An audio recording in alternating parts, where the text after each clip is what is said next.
Assalamualaikum warahmatullahi wabarakatuh. Ilmaan Oromoo warreen biyya lafaarra jirtan akkam nagaa fayyaa keessanii jirtanii jiru jireenya maal fakkaata alhamdulillah as geenye jirra. Baga nagaan jiraattanii baga bara 2024 nagaan geessan isiniin jechuu barbaanna. Welcome jenne jirra. Bara haaraa kana bara gammachuu bara milkii akka Rabbi nuuf godhu abdii qabna. Maalifi bara 2024 kana gara akiraatti namoonni YouTube irraa milkaa'an namoota akka addunyaatti namoota gurguddaa tu jira. Namoota gurguddaa san keessaa nama sadeen tokko maqaa isiniif himna.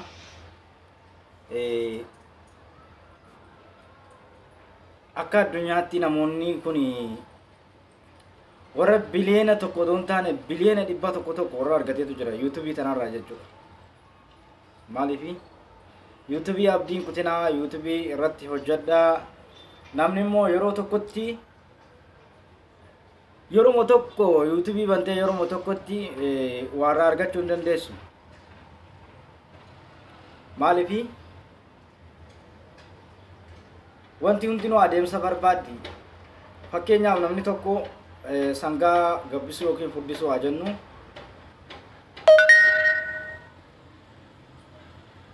Sangaa san gabbisuudhaaf barana hanga tokko ni gabbistaa, amma tokko ni furdistaa, waggaa dhufu ni gabbistaa, waggaa sadiitti jechuudha.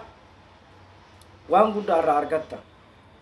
Namni yeroo tokkotti lafaa ka'ee bakka barbaade ga'uu hin danda'u.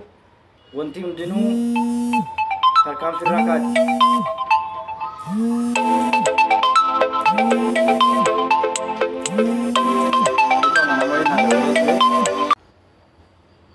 Ijoolleen keenya hedduun amma muunii nurraa kaasee jira, muunii ka'ee jira, nurraa muunii kaasee jechaa jiranii. Muunii yoo kaasillee jabaadhaa irratti hojjedhaa, viidiyoo keessa maxxansaadhaa. Ani amma muuniin kunne viidiyoo tiktik irraa gad buusee maan gara boodaa kana jechuudha. Viidiyoo tiktik irraa akkana itti gad buuseetumaan tiktik irraa gad buusee maxxansaa jira. Maaliifi ammuunis hin kunne muunii gatiin hin guutinii fi yeroo hedduu amma akka namoonni guutuu yeroo hedduu steepii garagaraa gorsa garagaraa natti ergaa jira. Maaliifi akka inni hin eefin viidiyoolee tokko irratti maxxansaa jira. Garuu bara 2024 kana keessa kaampaaniin YouTube'dha maallaqa hedduu dabalee jira. Ijoolleen keenya tiktik irratti karaa tiktikiin hedduun isaanii maallaqa argataa turan kana dura. Amma garuu tiktik akka durii miti. Maaliifi achi jalatti yoo namni sii kenne chaalenjii garagaraa yoo irratti gaggeessite yookiin yeroo ati liivii seente achi jalatti namni waa si daddarbatee keessaafuu namoota ijoollee biyya alaatii qabdu jechuudha. Akkaawuntii irraa warri maallaqa qabu bittee waan san maxxansuudha. Ammoo YouTube'n waa bitii maaliis hin gaafatu. YouTube'n viidiyoo kaawlitii viidiyoo qulqullina qabdu tokko yoo maxxansite waan irratti hojjettu waan bareedaa tokko kan irratti hojjettu jechuudha. Kan namni si daawwatee view baay'ee argatee yoo laayikii baay'ee argatte nama baay'ee bira geessi YouTube'n ta'e viidiyoon ta'e akkasitti daawwattee keessaafuu erga muunii guuttee kan inni kaampaanii YouTube kana irratti si kaffalu view ta'e irratti jechuudha. View laayikiinis gatii qabdi, sheeriinis laayikii qabdi. Viidiyoo nama akkanatti viidiyoon tun maal jetti jaanii harkaan akkatti tuqanii akkatti oloo fuunu illa kaamti jechuudha. Maaliifi jabaadhaa irratti hojjedhaa, abdiin kutinaa gaafa tokko ni milkooytanii. Namni yeroo tokkotti milkaa'uu hin danda'u. Ammaas ammoo yeroo dheeraa qofa hojjetaniif milkaa'anii yeroo xiqqoo hojjetaniif milkaa'uu hin dhiisanii. Nama wama xiqqoo hojjetee milkaa'ee Rabbiin Waaqayyo barakaa keessa kaa'u. Rabbi akkas ni godhu abdii qabnaa. Bara 2024 kana keessa bara milkii akka nuuf godhu abdii qabnaa. Biyya keenya sanillee biyya nagaa Rabbiin akka nuuf godhu abdii qabnaa. Jajjabaadhaa wal jajjabeessinaa wal cinaa dhaabbannaa. Viidiyoo teenyallee sheer godhaa, laayik godhuun sheer godhuun faayidaa qabdi. Keessaafuu YouTube irraa miidiyaa irraa wanti baay'een barbaachisoon laayikii fi sheeriidha. Kan baay'ee jara biratti faayidaa qaba jechuudha. Kanumaaf wal jajjabeessinaa wal cinaa dhaabbannaa. Antamaam sha'uu horoodhaa laayik godhaa waan silaa sirrattuu qabu komentii jalatti naa barreessaadha wal jajjabe. Amma gidduun nama wayii tunarratti dabalee addaan baanee turre ijoolleen keenya warra YouTube hojjetan kun abdiin kutinaa maaliif gaafa tokko milkaa'uu dandeessan. Ani immoo fakkeenyaa fi karaa Facebook kanaaniin maallaqa hojjetaa jira. Facebook kana kan irratti hojjechaa ture akka waggaa lamaati jechuudha.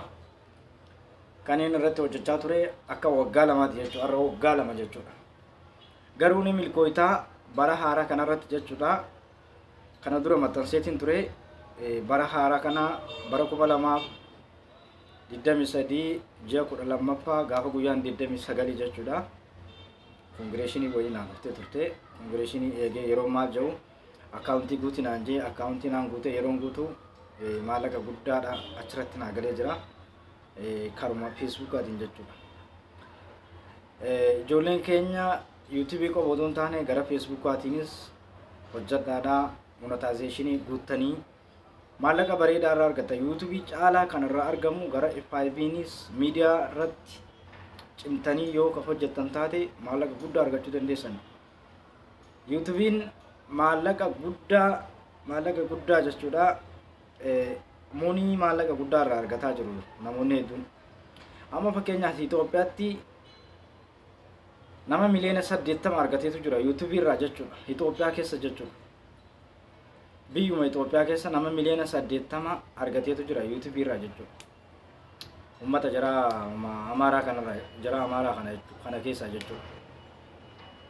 YouTube jabaadhaa irratti hojjedhaadha. Baay'inaan kan irratti xiyyeeffatan viidiyoo short irratti hojjedha. Viidiyoo shortii amma ijoollee keenya baay'ee isaanii monii irraa kaasaa jiranii. Fakkeenyaaf TikTok irraa gabbuustanii yoo maxxansitan monii isin irraa kaasa. Maaliif viidiyoo namaati jechuudha. Amma YouTube'n dirqama mana isaa eessisuu qaba. Maaliif YouTube'n kan maallaqa irraa argatu isin irraa odoo hin taane eenyunis viidiyoo matee san tanarraa abbaan Facebook YouTube'dha jechuudha. Inni dirqama mana isaa eessisaa garuu maallaquma siyaatichi irratti dalayde kana parsantaa hanga fudhatu qaba. Innilleen kanuma jechuudha. Wanti inni irraa eeggatu kanumaafuu jajjabaadhaa irratti hojjedhaa. YouTube abdiin kutinaadhaa. Gaafa tokko milkaa'uu dandeessanii namni hojjetu tokko hin milkaa'a. Gaafa tokko milkaa'uu danda'a. Abdiin kutinaa monii yoo isinirraa kaases deebi'aa monii keessan guutaa irratti hojjedhaa. Viidiyoo namaa maxxansinaa teessan maxxansaadhaa. Wal jajjabeessinaa wal cinaa dhaabbannaa jajjabaadhaa. Kam jirtan nagaa fayyaa keessanii jirtanii jiruuf jireenyi maal fakkaata? Alhamdulillah as geenye jirra. Tamaam shawaruu laayik godhaa islaaf godhaa. Bara haaraa kanarratti waan guddaa hojjenna jennee yaadaa jirra. Yoo rabbi nu laaffise jajjabaadhaa wal jajjabeessinaa wal cinaa dhaabbannaa.